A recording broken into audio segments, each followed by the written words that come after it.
반갑습니다. 그리고 잘 오셨습니다. 지금 저희 교회는 주일 오전에 빌립보서의 말씀을 읽고 있습니다. 지금까지 제가 몇 주 빌립보서의 말씀을 설교하면서 빌립보서의 분위기가 굉장히 밝다하는 것을 여러분이 감지하셨을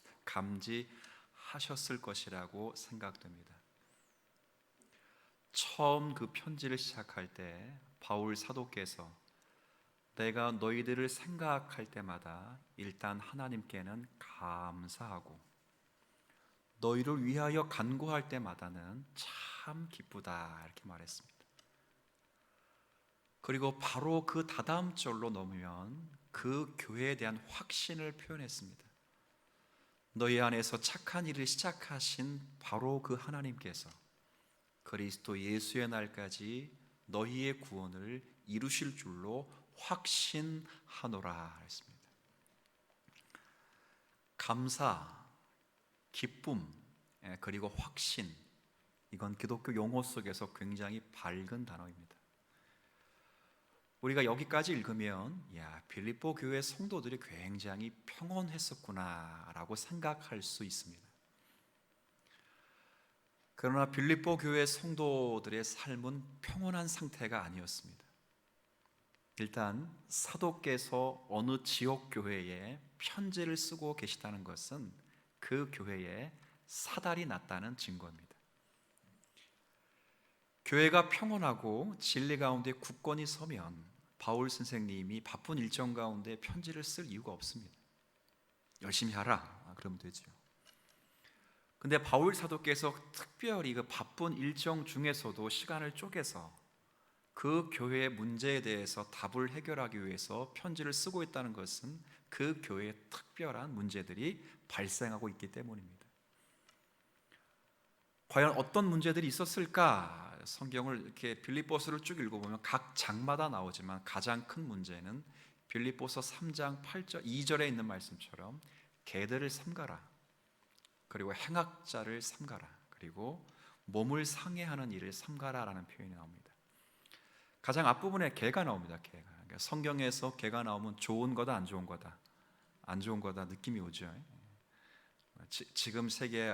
지금이야 뭐 개 그러면 반려견, 그렇죠, 애완동물 이 정도 수준이지만 성경에 기록할 당시의 개는 굉장히 포악스럽고 길거리를 배회하면서 사람을 공격하는 악독한 동물로 상징되었습니다. 실제로 이런 상징성 때문에 구약에서는 탐욕에 가득해서 자기의 욕심만을 채우는 종교 지도자를 가리켜 개라 이렇게 개. 신약 성경에서는 하나님의 진리를 대적하는 자들을 향해서 개라 이렇게 표현했다고요. 특별히 베드로 사도라 혹은 바울 사도에 의해서는 이런 개를, 특별히 진리를 대적하는 자를 유대주의자 이렇게 말했어요. 유대주의자. 그러니까 3장 2절에 몸을 상하게 하는 자는 다름이 아니라 예수 그리스도를 믿는 것은 중요하지만, 그러니까 유대인들 중에 예수 믿는 사람들 중에 유대주의자입니다. 그러니까 예수 믿어서 구원을 받는 건 맞지만 그 구원을 확실하게 하려면 할례를 받아야 된다 이렇게 주장하는 것입니다. 할례를 받기 위해서 몸을 찢는 것입니다. 그런 자들을 가리켜, 교리를 혼탁하게 하는 자를 가리켜 개라 이렇게 표현한 겁니다. 지금 빌립보 교회 안에 그런 자들이 있는 것입니다. 개들을 삼가라, 유대주의자들을 삼가라, 하나님의 진리의 말씀을 혼탁하게 하는 자들을 삼가라. 그러니까 교회가 평온한 상태가 아니죠. 우리 교회 신천지 몇 명 와서 휴지바 보세요. 구역장 시켜놨는데 막 그래서 엉뚱한 가르치고 막 목사님 틀려 먹었다 그러고 뭐 성경이 잘못 가르쳤다. 그러면 교회가 그냥 풍비박산 나는 거예요. 교회가 그런 상태입니다.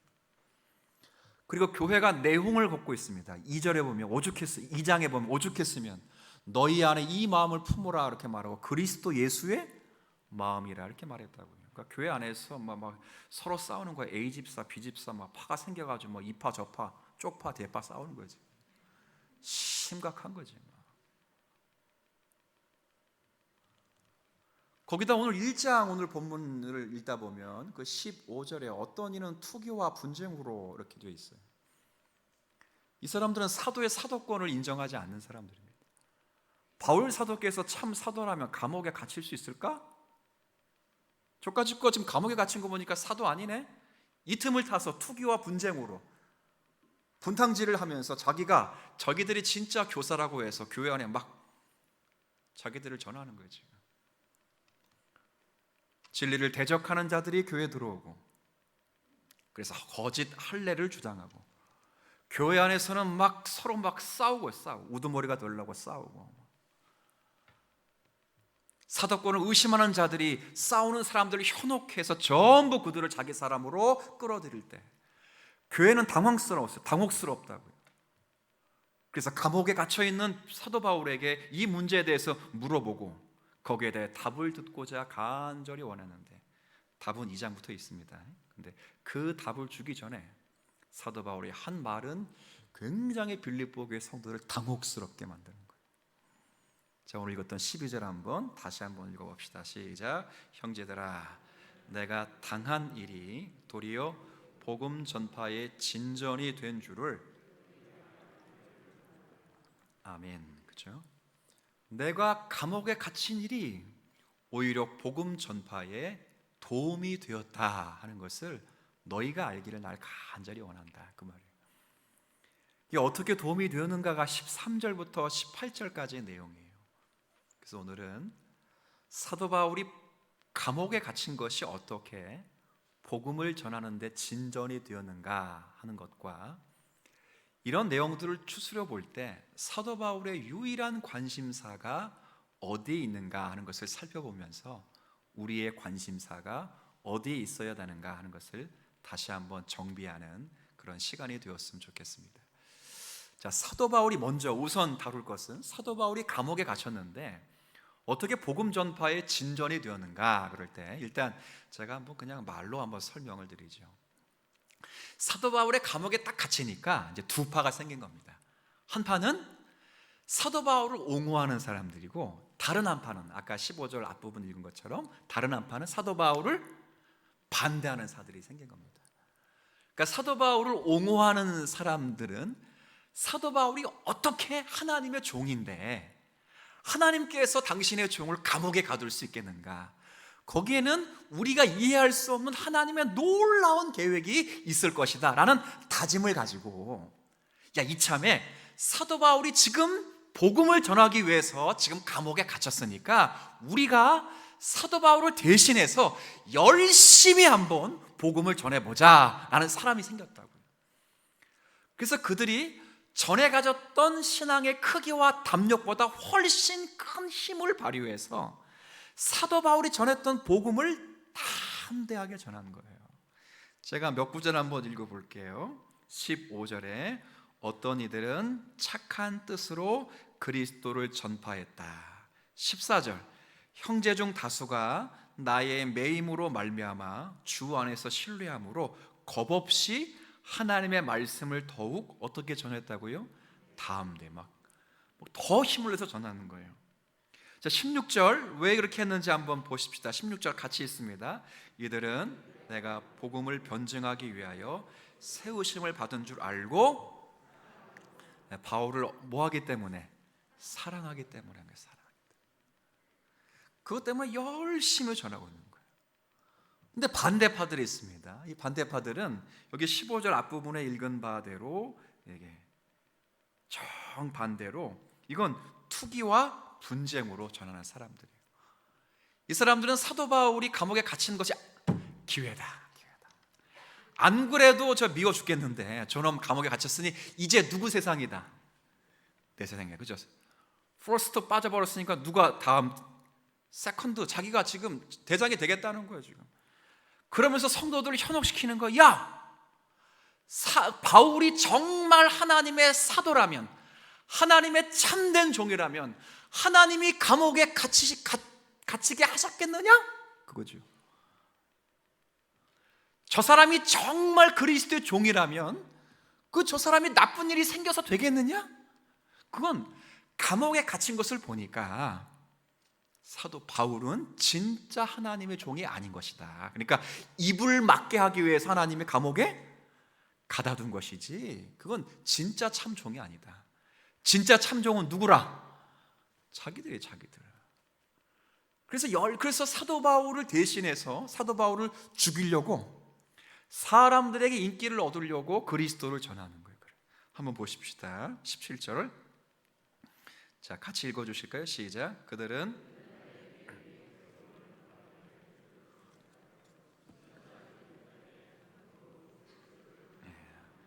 한편에서는 사랑으로, 한편에서 17절 앞부분에 사도 바울에게 뭘 주기 위해서? 괴로움을 주기 위해서. 이런 상황이에요. 근데 사도 바울이 12절에 오히려 이게 복음 전파에 도움이 되었다는 거예요. 야, 이게 뭐 때문에 그러는가? 뭐 때문에. 자, 그 답을 한번 18절 한번 읽어보십시다. 시작. 그러면 전파되는 것은 그리스도니 이로써 나는 기뻐하고 또한 기뻐하리라. 아멘. 보세요. 한쪽에서는 사랑으로 하고, 한쪽에서는 바울을 죽이려고 막, 그래서 사랑하는 사람들은 열심히 사도 바울을 대신하여 그리스도를 전하고, 사도 바울을 죽이려고 하는 사람들은 그를 죽이기 위해서, 바울을 죽이기 위해서 열심히 그리스도를 전해. 그런데 놀라운 건 사랑으로 하나 괴로움으로 하나 전파되는 분은 누구라고요? 몇 배로 전해진다고 지금? 2배로. 놀라운 일이 벌어진 거예요. 놀라운 일이. 그 바울 사도께서 그래서 자기가 놀라움을 금치 못해서 기뻐하고 또한 앞으로도 기뻐할 것이다. 이 바울이 지금 뭘 깨달은 겁니까? 하나님의 복음이 매이지 않는다는 사실을 사도 바울이 깨달은 거예요. 갇힌 건 자기지 복음이 갇히지 않았다는 것을 사도 바울이 깨달은 거예요. 갇힌 건 자기의 몸이지, 자유롭지 못한 건 본인 몸이지, 하나님의 은혜와 역사가 갇힌 것이 아니라는 것을 사도 바울이 깨달으면서 이런 고백을 하는 거죠. 이게 얼마나 놀라운 역사가 또 만들어지냐면 13절에 읽은 말씀 가운데 시위대라는 표현이 나와요. 시위대.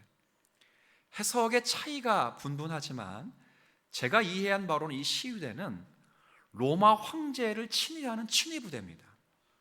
로마 황제가 자신의 왕권, 권좌를 영구히 보존하기 위해서 자신들의 측근들로 세운 부대가 바로 친위 부대인 시위대예요. 시위대. 그러니까 칼을 잘 쓰는 무인들로만 구성된 부대가 아니고 사상적으로 검증된 최고의 엘리트 부대예요. 그러니까 싸움만 잘해서는 되는 게 아니에요.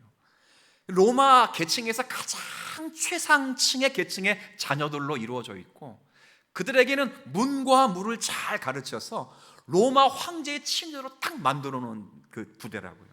근데 그 부대 안에 지금 바울이 갇혀 있어요.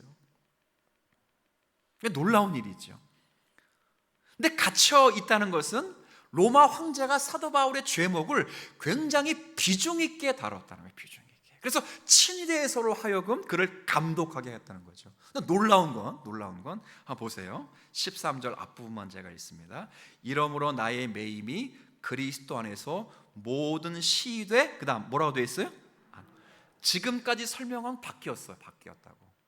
두 부류의 사람은 시위대 밖에서 하나님의 열릴 때 어떻게 일어나는 걸 보여주고, 지금 시위대 안에도 그리스도가 전해졌다는 거예요. 사도 바울이 감옥에 갇히지 않으면 전혀 복음을 전해받을 수 없는 그들에게 사도 바울이 감옥에 갇힘으로 인해서 그들이 복음을 받았다는 거예요. 전해 들었다는 거예요. 하나님이 자신을 중죄인으로 만들어서 하나님이 그를 로마의 핵심층이고 아주 로얄층인 그 시위대 사람들에게도 복음을 전할 수 있는 기회를 하나님이 만들어 주셨다는 거예요. 그러니까 바울은 자신이 갇힌 것이지 복음이 갇힌 것이 아니고, 바울은 자신이 몸이 지금 자유롭지 못한 것이지 하나님의 복음의 역사가 자유롭지 못한 것은 아니라는 걸 깨달은 거예요. 그래서 사도 바울이 마지막에 뭐라고 그런다? 이렇게 하나 저렇게 하나 전파되는 것은 누구? 그리스도니 나는 기뻐하고 또한 앞으로도 기뻐할 것이다. 그렇죠? 그러니까 빌립보 성도들에게 문제를 갖고 왔어요. 이 문제 자체에 함몰되지 말고 이 문제를 통해서 너희들에게 복음을 깨우칠 것이고 너희들에게 모든 이단 사상들을 걸러내실 하나님의 역사가 있을 것이다, 이렇게 말하는 거예요. 성도 가정에 문제가 생기고 교회에 문제가 생기면 문제에 함몰되지 말고 이 문제를 넘어 계시는 하나님이 문제를 통해서 너희들을 세워주실 것을 믿어 의심치 말라, 그 말이에요. 사도 바울이 그걸 지금 이야기하는 것이고, 그죠? 자, 그러면서 그 다음 단락으로 한번 넘어갑니다. 어떻게 이것이 하나님의 역사를 이루어냈는가를 설명드리면서 그 다음 단락은 잘 보면 사도 바울의 유일한 관심사가 누구에게로 가 있습니까? 지금 그리스도입니다. 그리스도.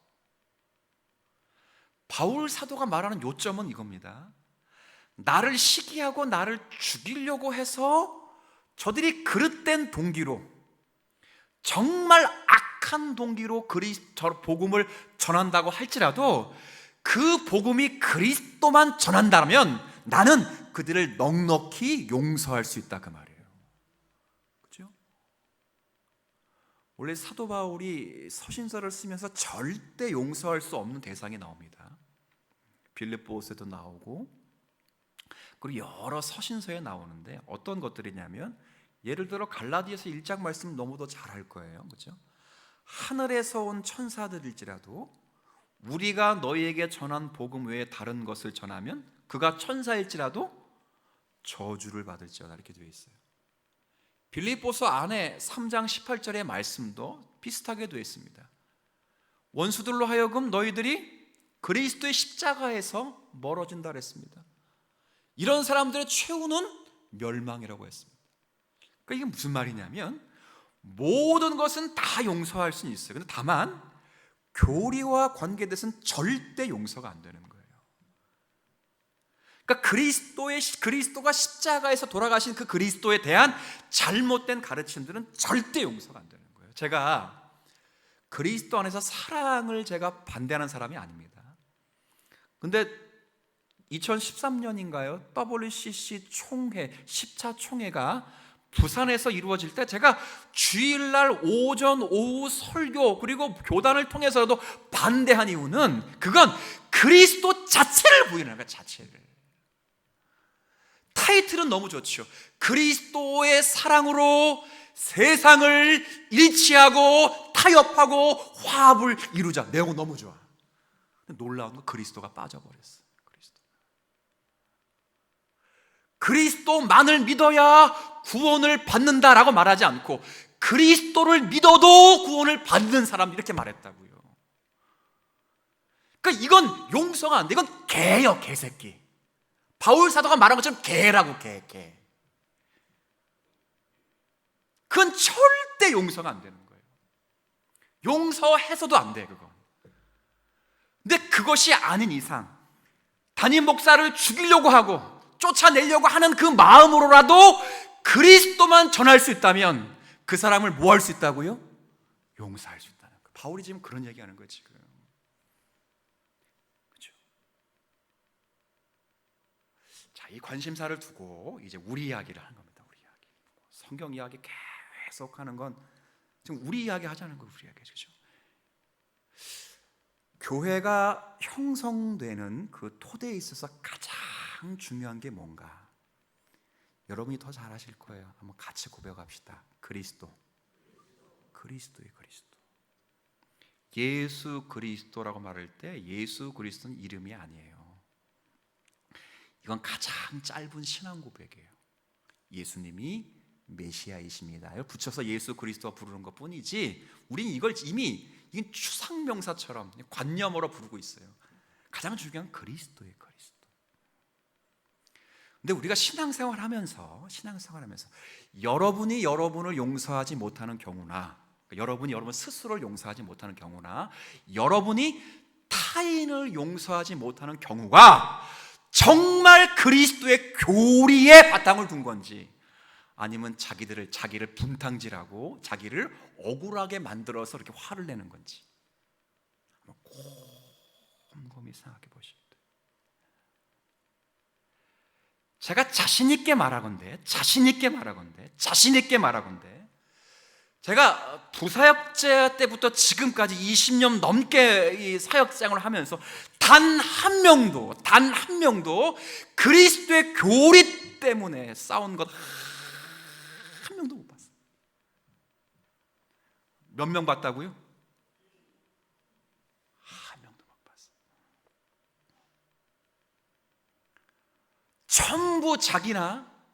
전부 타인과 관계돼서는 그리스도 때문에 싸우지 않아요.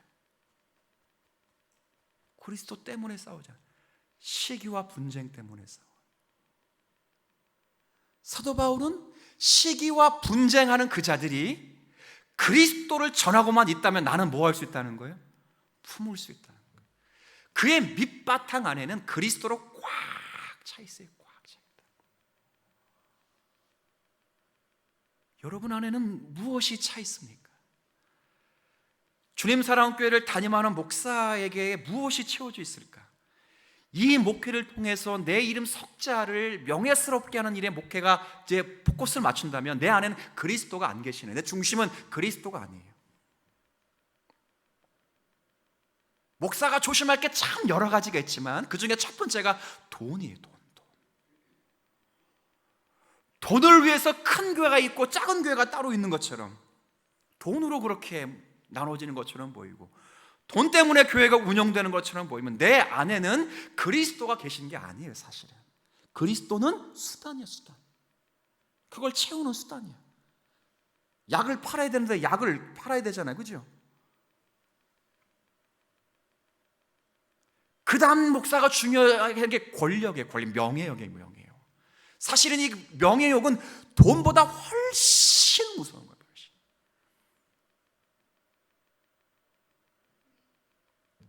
성도는 안 그럴까요? 제가 늘 이렇게 이야기하는 건 제가 형편없다라는 게 아니라 저만 형편없는 게 아니고 다 같이 한번 합시다. 다 같이 형편없다. 뭐 저만 그러니까 다들 목사님이 저 괜찮은 사람이에요. 우리 교단 가서 안종성 이름 대면서 모르는 사람이 있나? 이건 짝도 잘라줘. 설교 편집할 때.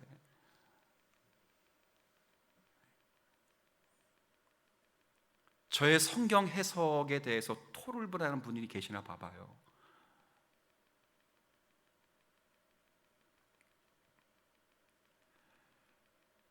조심하셔야 되는 거예요.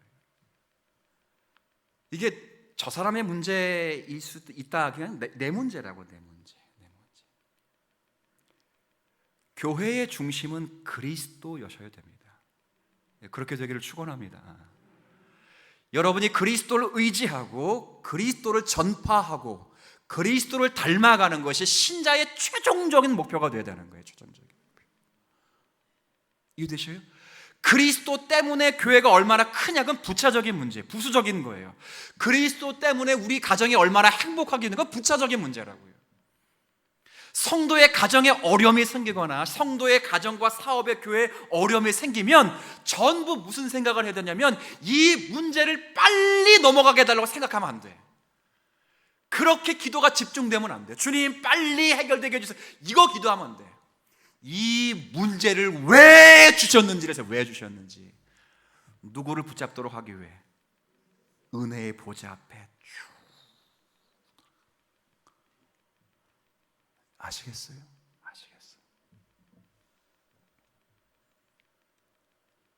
여러분에게 어려움이 찾아오고 교회에 근심 걱정이 있는 건 여러분을 미워해서가 아니에요. 사랑하는 자에게 채찍을 내리시는 거예요. 우리 자녀의 얘가 아저씨라면 난 절대 안 때려 걔네들.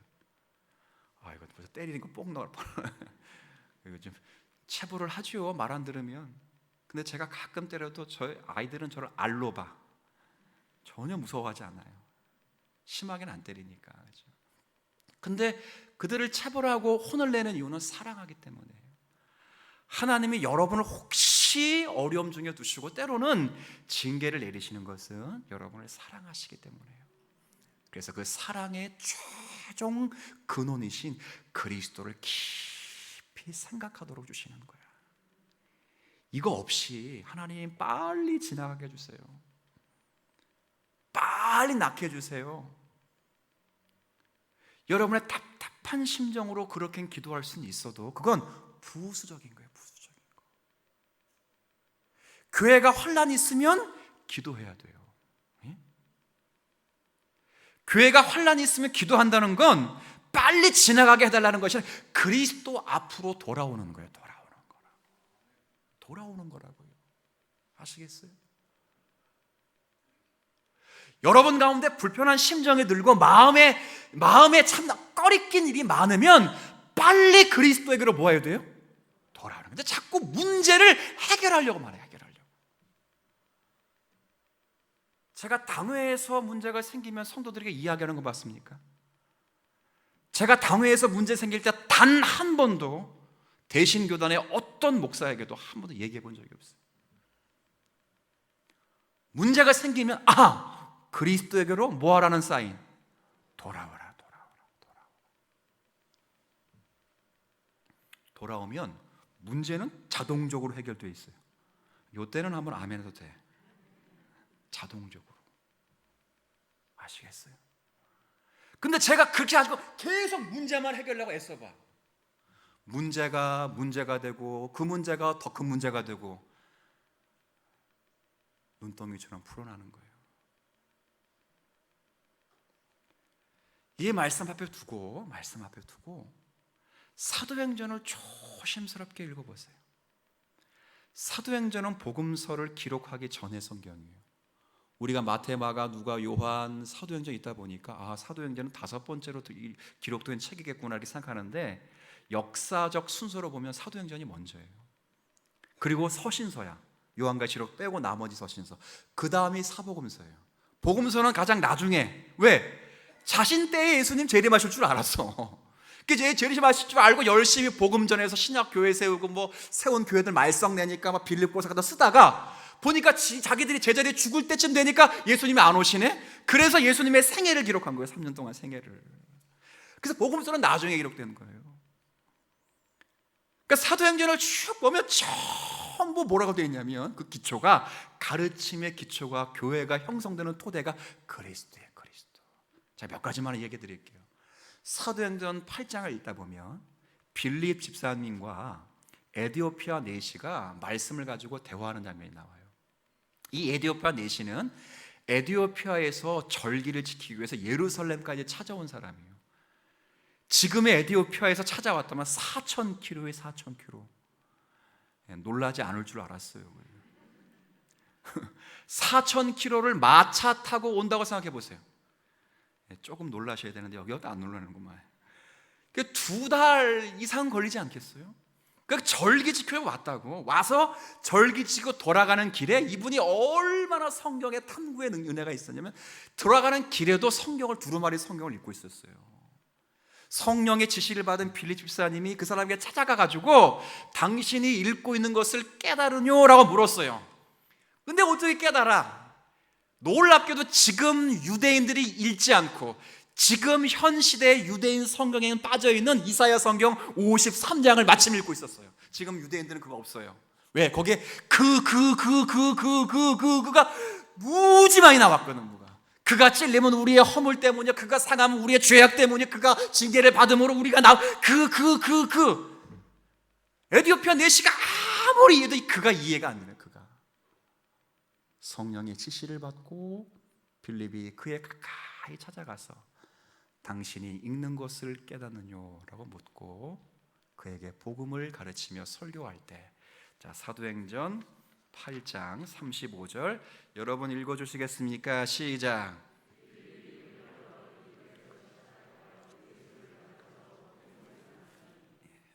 누구를 가르쳤어요? 예수. 이사야 성경 53장으로부터 시작하여 결과적으로는 예수를 가르쳐요. 예수. 다른 거 가르치는 거 아니에요. 빌립보 교회니까 빌립보 예를 들어보십시다. 마게도냐 첫 성인 빌립보 성에 도착했을 때 해변가에서 자주장사 루디아를 영접시키고 하나님께서 그의 여인의 마음의 문을 열어 그가 복음을 받아들인 후에 그가 비로소 성문을 통해서 빌립보 시내에 들어가서 복음을 열심히 외치는데 한 귀신 들린 여자가 따라오면서 계속 괴롭히는 거예요. 괴롭히는 내용은 괜찮아. 저 사람은 하나님의 거룩한 종이다. 지금 너희를 위하여 구원의 메시지를 전하고 있다. 내용은 좋지. 귀신 들린 여자니까.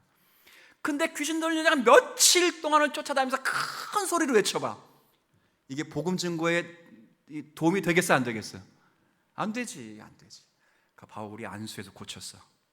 그랬더니 마침 그 여인의 주인이 그 여정이 귀신 들린 것을 점을 쳐가지고 떼돈을 벌었거든. 근데 귀신이 쫓아나가니까 돈을 못 버니까 그 여주인이 이 사건으로 빌립과 신라를 관청에 고발하는 거예요. 풍기물난죄로 엄청 두드려 맞았어요. 바울과 신라가 피 터지게 두드려 맞고 발이 차코에 짜여 채워져가지고 빌립보 감옥에 쫙 들어갔을 때 바울과 신라가 뭐 했다고 그날 밤? 찬송하고 기도했어요. 하나님이 그 기도를 깊이 들으시고 그 땅에 지진을 내보내시고 옥토가 움직이고 착고가 쫙 하고 풀렸어요. 그리고 그 죄수를 갖둔 그 문이 쫙 열렸죠.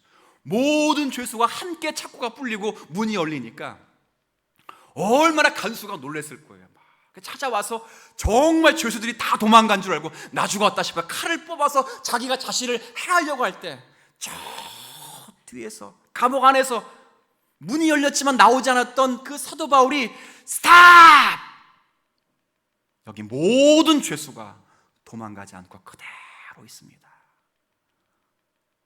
간수가 너무 놀라서 그 바울 앞에 무릎을 꿇고 선생님, 내가 어떻게 하여야 구원을 받습니까? 자, 사도행전 말씀 이제 읽어봅니다. 16장 시작.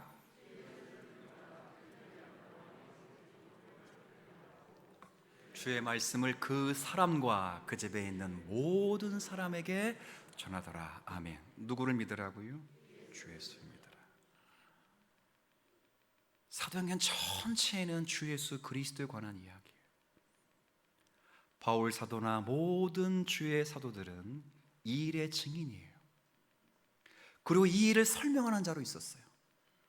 그래서 예수 그리스도께서 이 땅에 육신의 몸을 입고 베들레헴에 태어나신 일, 갈릴리에서 30년 동안 목수로 청년으로 성장하는 그 일, 요단 강가에서 세례 요한에게 세례받고 하나님의 성령이 임한 그 일, 그리고 3년 동안 공생애 동안 예수님이 행하신 이적과 기적과 가르치신 말씀과 설교하신 내용과 모든 논쟁을 전한 거예요. 그리고 그 일 가운데 십자가에서 달려 돌아가신 그 일, 그리고 예수께서 다시 하나님의 능력 가운데 제3일 만에 부활하신 그 일을 직접 눈으로 보고 그 일을 전한 거예요. 그 일을 전한 거예요. 우리는 이 일의 증인이요 하고 전했어요. 그리고 이 일의 증인일 뿐 아니라 그 증인된 자들이 그 일을 설명하기 시작했어요. 예수님이 이 땅에 오신 이유가 뭔지, 예수님이 십자가에 지신 이유가 뭔지, 예수님이 부활하신 이유가 무엇인지, 그리고 전하면서 바로 그 예수가 하나님의 아들 예수 메시아시다 전한 거예요. 사람들이 질문하죠. 왜 하나님의 아들이 왜 인간의 몸을 입고 이 땅에 육신의 몸을 입으면서 십자가에 달려 그렇게 초라하게 죽을 수 있습니까? 어떻게 하나님이신 분이, 신성에 충만한 분이 인성을 취하여 인성 가운데, 인간의 죄악 가운데 그렇게 죽을 수 있습니까? 바울이 또 설명하는 거예요.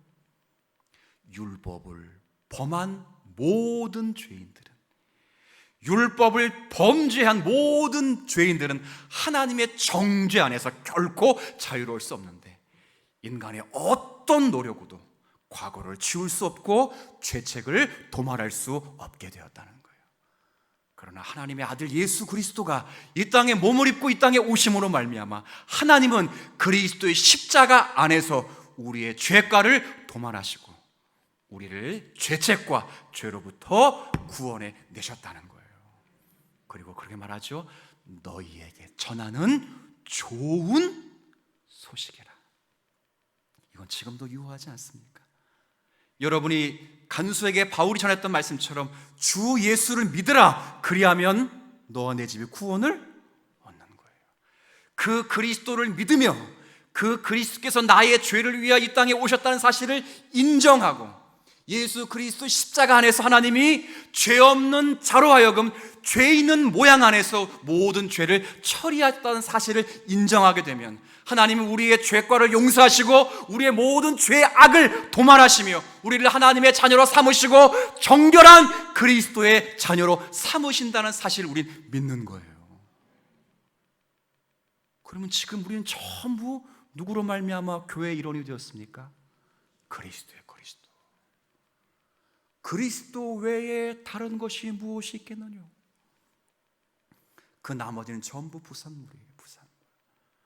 사람들은 초대들부터 교회가 초대교회 391년에 380년 이후에 데오도시 이후에 기독교가 공인이 돼요. 로마 전체 국교로 되면서 그때부터 교회가 심각하게 타락합니다. 핍박을 받던 시기에는 교회가 더 그리스도를 의존했는데 국교가 되어 보니까 힘을 가지니까 교회가 더 큰 타락을 하는 거예요. 한국교회가 천만을 자랑하고 한국교회가 정치와 경제에 힘을 발휘할 때 한국교회가 얼마나 많이 타락했습니까? 얼마나 많이 타락했어요. 하나님은 우리에게 그런 힘을 주시지 않아요. 병원의 힘이 어디 있습니까? 병원의 힘은 의사들이 메스 들고 전쟁 때 뛰어나와서 메스 휘둘리는 게 그게 병원의 힘이 아니에요. 병원의 힘은 죽은 사람까지도 뭐 할 수 있는 힘이 있어야 돼? 살리는 거예요. 교회의 힘은 쪽수돼 있는 것도 아니고 돈에 있는 것도 아니에요. 죽은 영혼 살리고 병든 영혼 고치고 그들을 하나님과 화목시키시고 하나님의 거룩한 백성으로 빚어나가는 일, 그게 교회의 힘인 줄 믿으시길 바라요. 그 이상은 해도 되고 안 해도 되는 거예요. 안 해도 되고 안 해도 되는 거예요. 근데 지금 제가 반드시 해야 되는 것은 누구 없으면 안 된다고? 없으면 안 돼.